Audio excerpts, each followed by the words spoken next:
New revelations are emerging about the anti-Islam Norwegian man who killed 76 people in a bomb and gun attack last week. Anders Behring Breivik has reportedly emailed leaders of right-wing extremists in Britain just an hour before carrying out the massacre in the capital, Oslo, and a nearby island. In the email, he told the British National and English Defence League that Europe would be, quote, overwhelmed by Islam.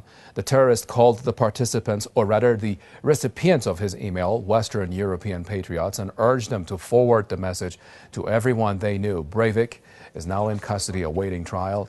Under Norwegian law, he'll be sentenced to a maximum of 21 years in jail. That is if convicted.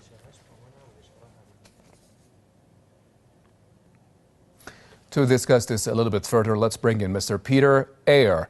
He is a Middle East consultant who's joining us via Skype from London. Thank you very much, sir, to join our broadcast. Why do you think the European intelligence system failed to detect the far-right extremist threat? And do you think they will be able to prevent a repeat of Norway's terror attacks?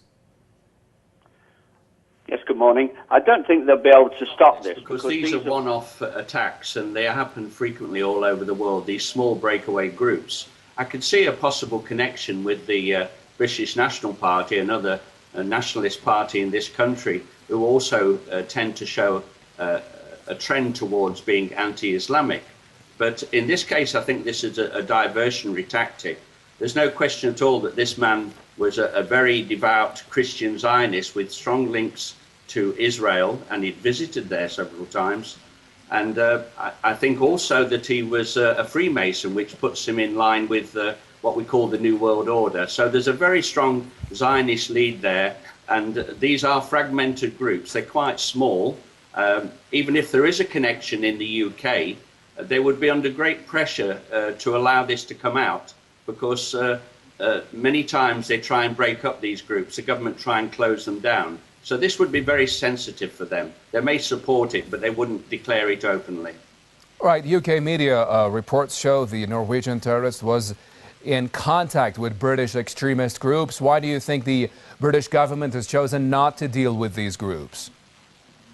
For the reason I've just said, it's a very sensitive area, and I would not think for 1 minute that there's 100% concrete evidence that that is true. This could be, as I say, a diversionary tactic to take the focus away.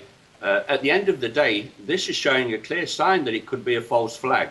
There's so many incidents that took place prior to this event and during the event that really do not make sense. And we see this many times in other false flags. I'm not saying 100% it was a false flag, but it's certainly showing a sign of being an inside job with Zionist interference.